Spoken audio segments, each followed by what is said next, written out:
Hello, hello, hello. Happy Thursday. Welcome back to Survivor Talks with your host, Vanity. I hope you all are having a wonderful, wonderful day. I know here in Dallas, man, we got some snow. I got to play in it this morning. It was pretty cool. Okay, so before I get started, I want to give you all the disclaimer. If you feel triggered at any time during our talks or discussions, stop, take a break, go get you a cup of tea, go drink some water, take a walk, regroup, and if you want, you can come back, okay? Sometimes these topics can be a little triggering, okay? And don't want you to go to bed triggered, all right?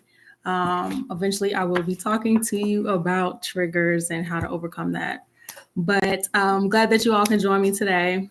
I want to follow up with you all from last week.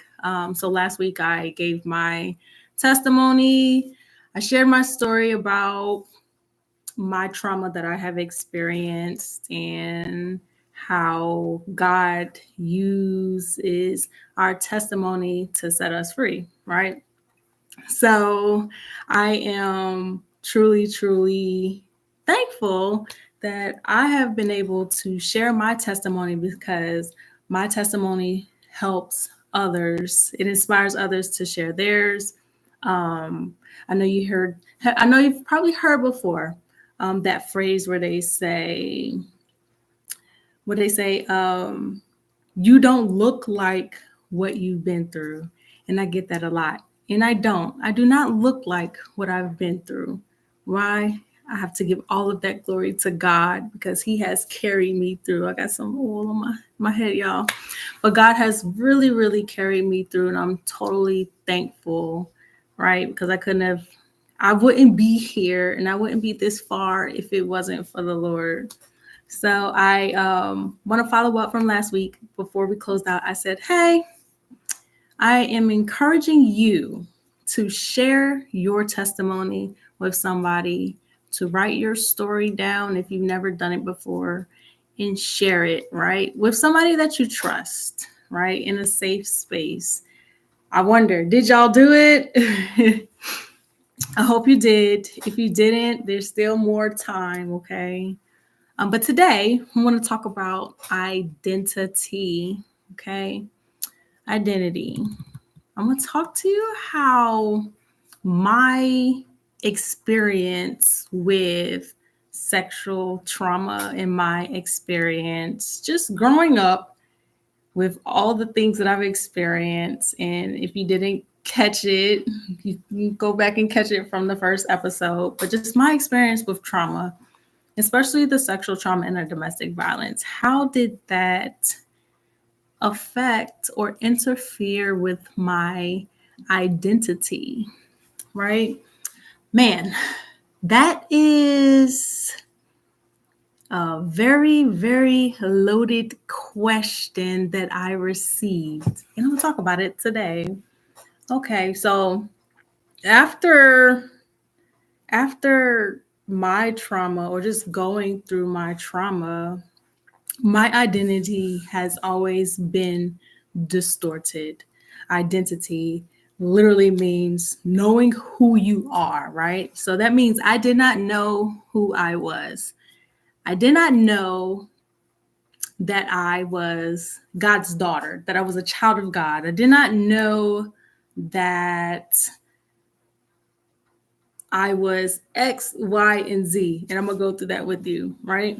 All of these great things, these characteristics, all these things that God says that I am, I didn't know I was those things. Why? Because while I was going through different types of trauma experiences, and a lot of people, when they do go through trauma experiences, their identity is distorted. They don't know who they are. Why?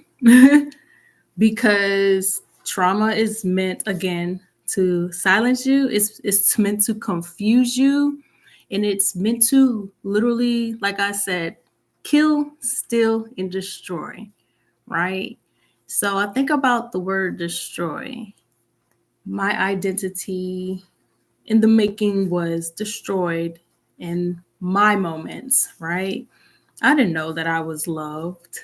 I didn't know that I was cared for. Yes, I may have heard it sometimes, but I didn't believe it, right? I just thought I was just here.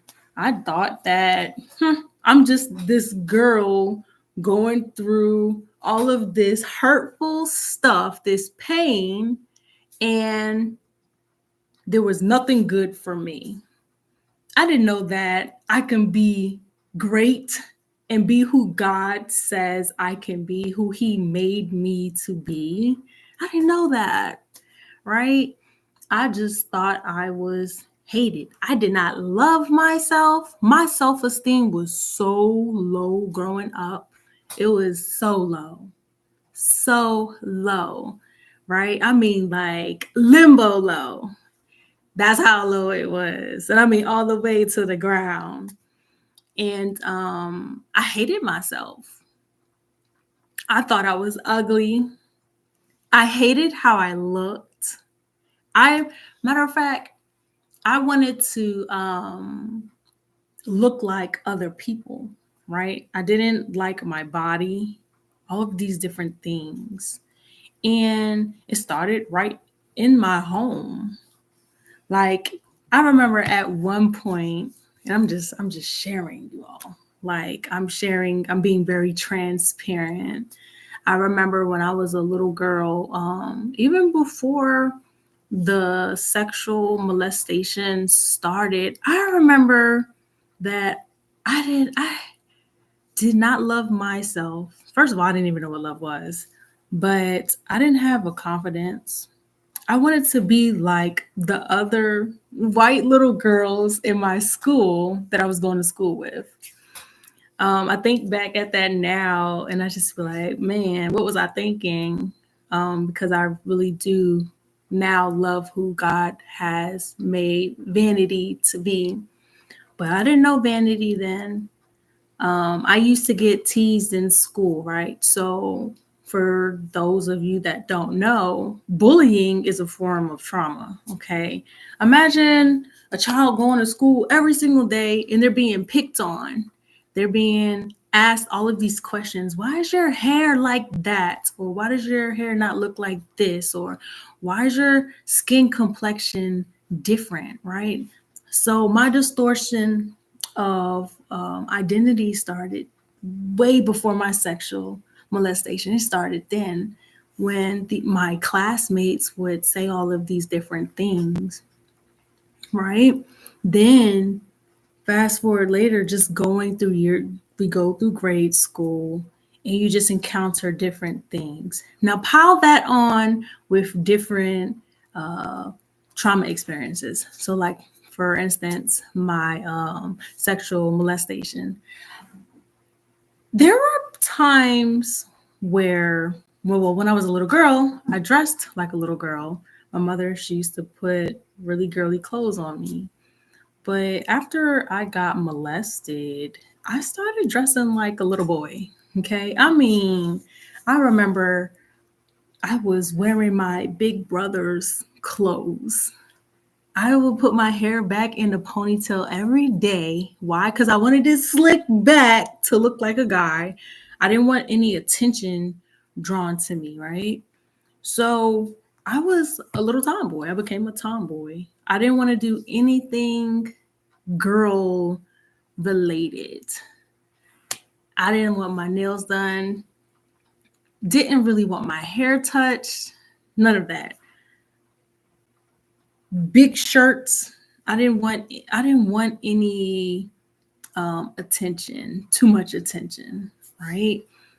And why? Because it made me feel uncomfortable, right? It made me feel uncomfortable to be a girl who God has made me to be. I was formed in the womb as a female. Um, it was hard. It was really, really hard. Um, that trauma really it started to affect my identity from grade school on up. Okay. Then I remember I remember when I got older and then I started like dressing more like a girl because I started hanging around other girls, like the girly girls. But that didn't come till later. My friend choices that I would choose, there were other tomboys or females that like to do boy things. And it's so funny because I hear a lot of people now, like, they'll say things like, they grow up, they want to hang around males because females start too much drama, all this yada, yada, yada, right? And I didn't want to hang around females because I wasn't comfortable being a female. I honestly believe at one point, if God, man, if God didn't have his hands on me at one point, I probably would have been like homosexual. Okay. Um, I don't know that for a fact, but thinking back over my life, I probably would have been headed down that road. A lot of the times, people or females that I'm going to talk about the female, a lot of females that do experience sexual trauma, sometimes, just sometimes, they go down that route of being gay, right? That could have happened to me. I wanted attention from boys, but I didn't want the attention from boys. So I would dress a certain way. So I was doing boy things. I would play boy sports. And plus, I also grew up, well, not like, I grew up with boys for a period in my life. It wasn't a long period, but a very short one. And I had 5 male cousins that I was in the house with. So I would do male things, watch wrestling. I would go outside and go out in the woods and play, and do all the boy stuff that they were doing. And it's so funny because I still think back and I remember this neighbor that I had when I was living with my cousins. This lady, she she used to come over and try to bring me a dollhouse and these little dolls and the little doll clothes. And I didn't want to play with that. I really did not. I didn't want to play with it. I felt like it was too girly, right? This was even before the molestation. I just didn't want to do it, right? There was just identity crisis ever since I was just a child, little girl. And as I grew up, transitioned into adulthood, things just got a little worse with the identity, right? I didn't know who I was. I was just aimlessly wandering in life. Well, you know who you are. So I can tell you my identity now. I am God's daughter. Okay. I can boldly declare that. And I know the promises that He has for me. It took a while for me to learn that. When I went through domestic violence, I didn't know my identity. I was being beat up. So I thought I was nothing. I wanted to die. I was having a lot of suicidal ideation. I would think about suicide all the time, but I knew my son was keeping me. Nothing, you hear? My self-esteem was still so low, limbo low, y'all. And I wasn't really taking care of me. I didn't think I was worthy enough to really, truly take care of me. And I'm not talking about the hair, your nails, makeup and stuff like that. No, no, no. The way you dress, I'm not talking about that. I'm talking about the heart. I'm talking about my soul, the mind, will, and the emotions. I didn't take care of that because I just didn't know. I didn't know what love was. Well, you know what love is? that helps you walk in your identity. That's what it did for me. That is how I overcame my identity crisis, by learning what love was or love is. God is love. That's what it took for me. And I was like, okay, well, what does that mean? God is love. I had to really reflect on that and think about that for quite some time. And it took years to really understand that, like, God loves me. God is love. He will never stop loving me. So all those times that I felt unloved, all those times where I didn't even love me, that I didn't care about me, that I didn't treat me right, God still loved me. And I was like, man, God, why do you love me so much? Because he made me. And just like he made you, God loves you. He made each and every one of us special, right? All that trauma stuff that I experienced, or the trauma stuff that we all experience, because everybody has their own trauma experiences. It could be somebody falling off a bike and they are terrified to get back on the bike forever, right? For years, right? Whatever that is in your life, and I know what it is for me, we have to work through that. These things can shape how you see love, how you love yourself. I can say today, I am worthy of love. I am part of a royal family. Why? Because God said it. I am loved because God said it. And love is action. I had to learn that, right? I remember I would say, oh, I love you, I love you, I love you to people. I love you, I love you. But did I really love them? Did I really love them? I don't think so. I wrote about that in my book. I didn't know what love was, so how was I truly loving fully when I hated life, when I hated everything about me?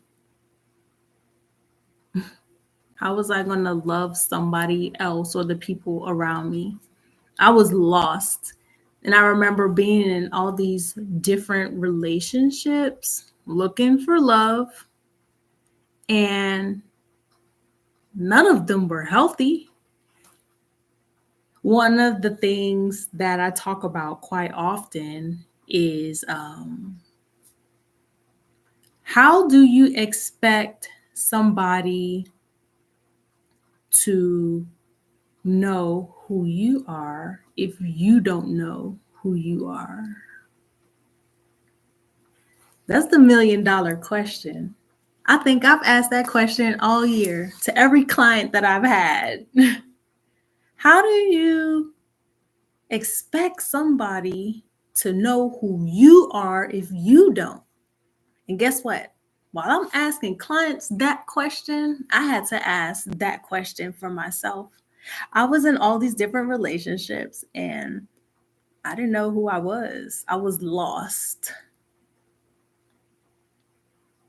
I didn't know the life God had for me. I didn't know who he called me to be. Mm-mm. I didn't know that I didn't have to do certain things. And then see, my identity for a very, very, very long time was an orphan. Yep, an orphan. And that started way before I got into foster care. Okay. Living from home to home.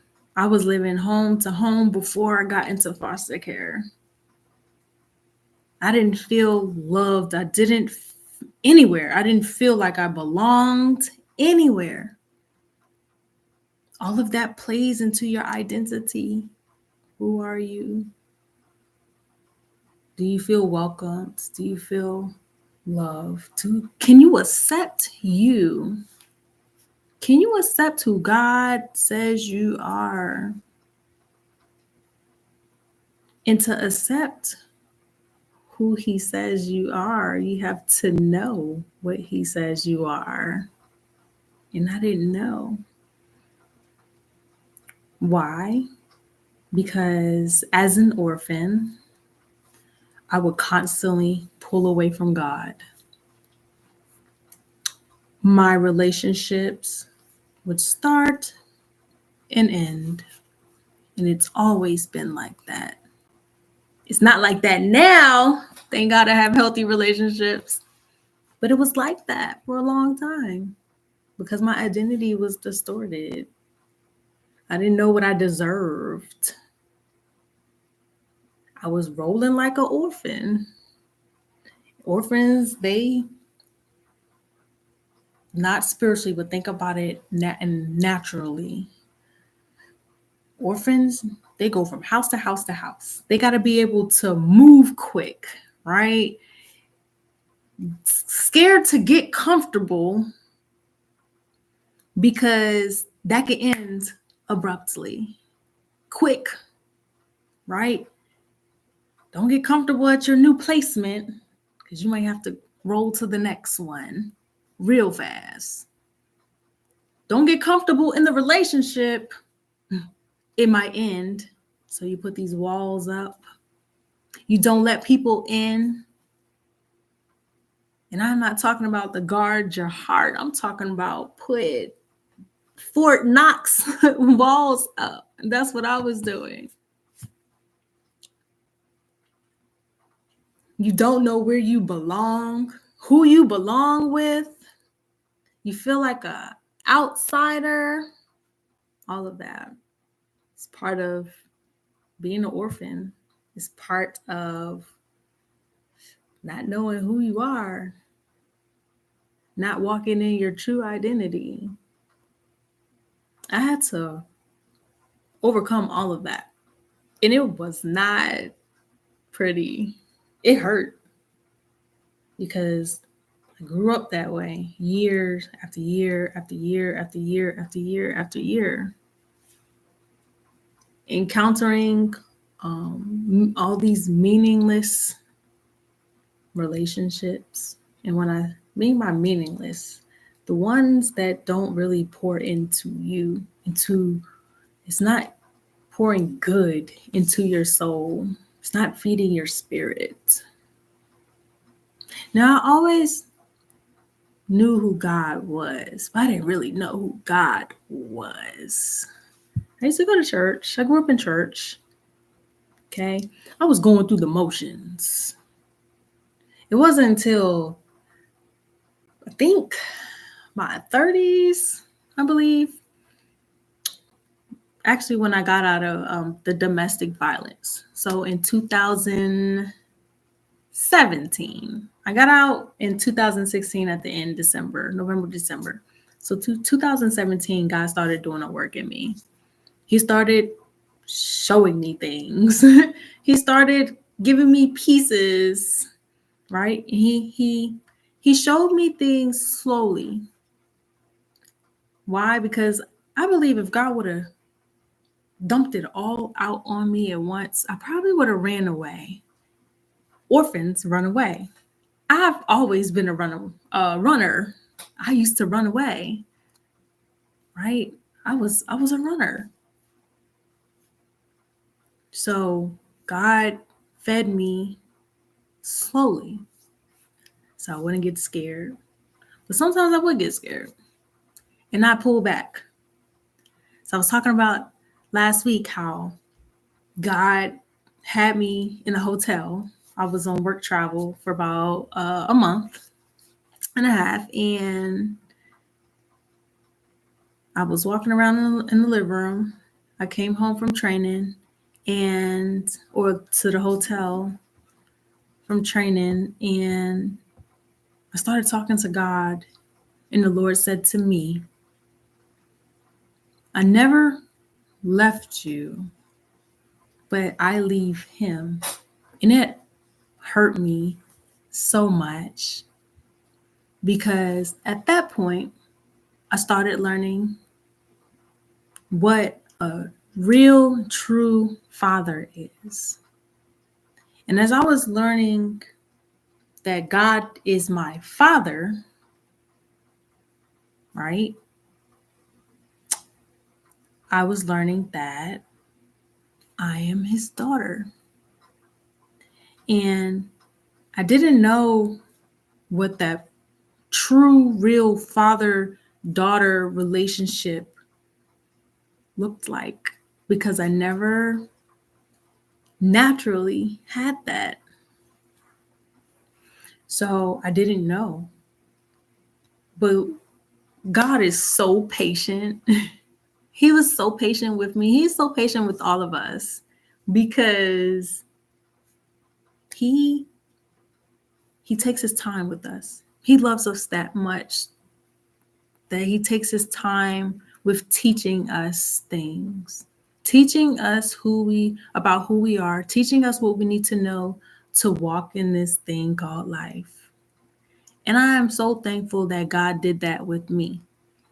So he was teaching me that he is the father that has always been here. Okay. So if God's my father, then that means I'm his daughter. Okay, check. Part of the new identity, we are scratching off the orphan now. We getting rid of that. We're coming out of agreement with that. So God's my father. So okay, I'm gonna address God as my father. He's my father. Okay. Then I think about God's nature.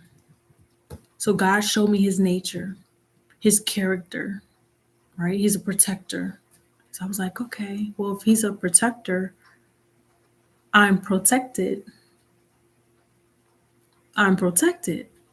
Okay. I have protection. It's okay to feel safe. Okay. God is a provider. Okay. My father is a provider. He provides for me. So I have everything I need. I can ask. I don't have to be scared to ask our father for anything because he also says come to him and ask. And I'm learning all these different things slowly, slowly, slowly. And as I learn that confidence that I never had before, it's like, okay, well, now I have the confidence to ask. Now I have the confidence to address God as my father, he's my dad. He was the missing piece that I needed all along. I used to write this thing called Missing Pieces. This was for girls who didn't have their dads. And I thought I needed my biological father so much. And God was always there. And I was like, man, I wish I would have known this when I was younger. I would have moved through life a little differently. I wouldn't have accepted anything that came to me. But I just kept falling in the traps and the snares because I didn't know I was protected. God is a listener too. He listens to us. So that means, oh man, as his daughter, I can talk to him because he'll listen to what I have to say.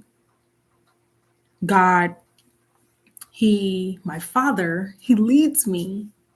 And I was like, man, he's like he's the road map, right? All these different pieces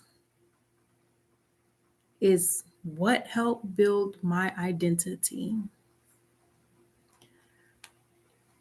We are always evolving. We're always growing. As long as we have breath in our body, we're growing. We have something to learn. And at my age now, I ain't going to disclose my age, y'all. But at my age now, as I get older, I still learn new things about me and my identity.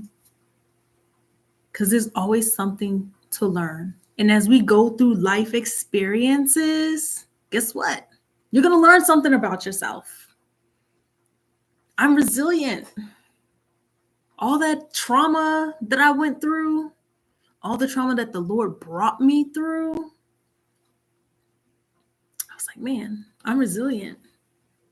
I can overcome adversity in lots of it.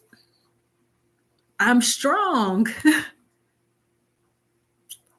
not weak. I'm strong. Why? I overcame all this adversity. Somewhere in there, I still held on to God, what I knew of him then. And man, it's a beautiful thing. So that's how I overcame trauma. Well, that's how I overcame how trauma has affected my identity. And there's so much more. So many things trauma affects.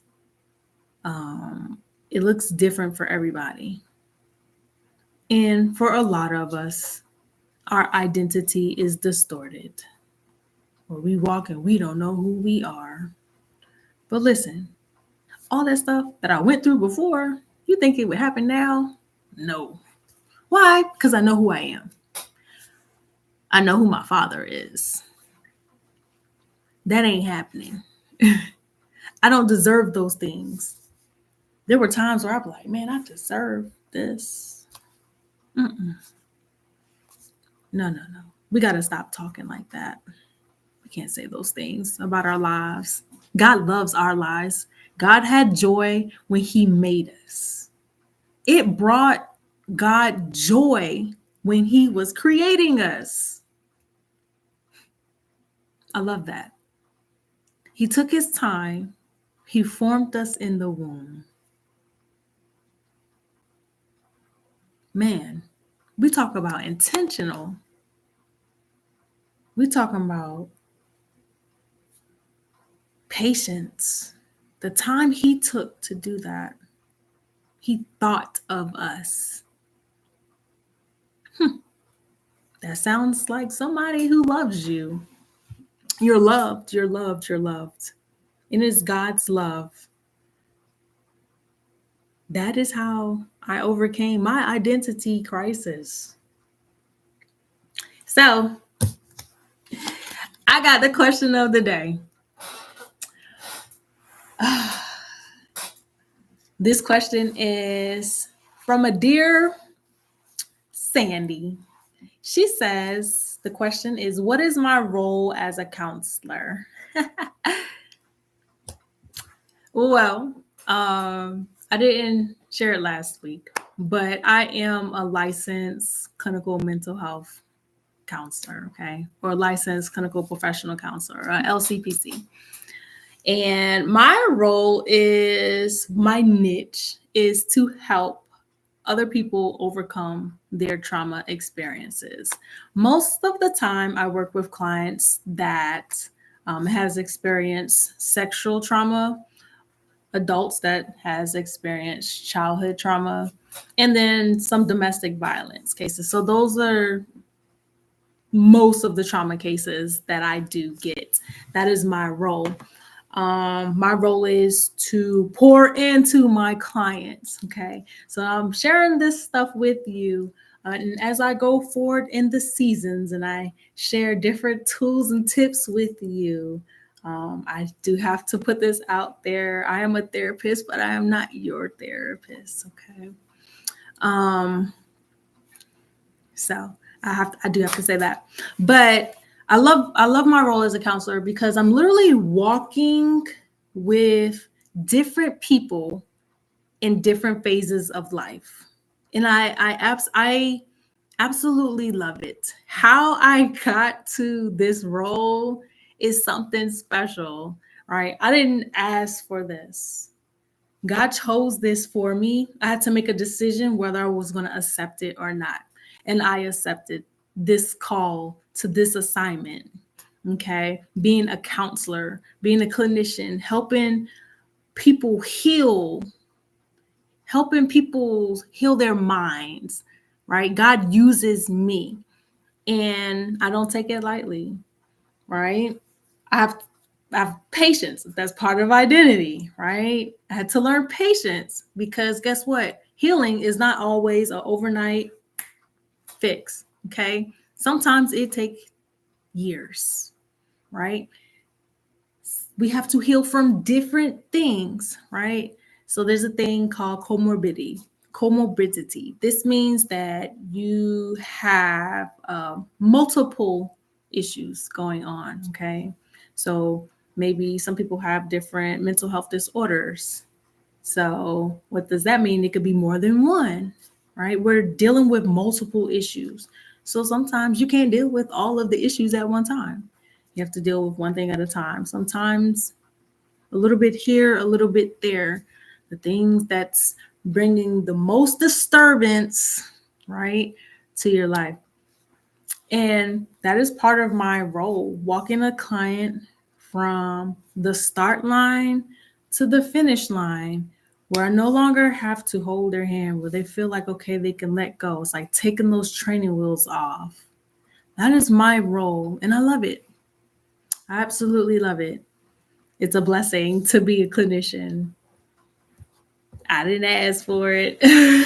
And the way that got here is so funny because I always tell people I was going to be a baker and a banker. And that did not happen. I used to work in a bank, y'all, and I got fired. It was just so weird. I worked in a bank for a long time, got fired, and I'm just like, okay. And I kept applying for different banks. And I'm like, why can't I get back in the bank? I was good at what I did. I was the best teller ever. I went above and beyond, and I was learning to work my way up so I can get into commercial lending. And I used to bake too. I had my plan, but God said, ha ha, that's funny. God had a plan for me. And I will eventually tell y'all the story, but how I got here is so, so funny. How I transitioned into this field. As I was transitioning into this field, guess what? If I was going to help other people heal, I had to heal. And God used my journey to heal me. So I love my role as a counselor. That's my role. So that's all I got for y'all. I will see you next Thursday at 8 Central, 8 p.m. Central, 9 p.m. Eastern Time. Thank you for joining me. Like, subscribe, and share.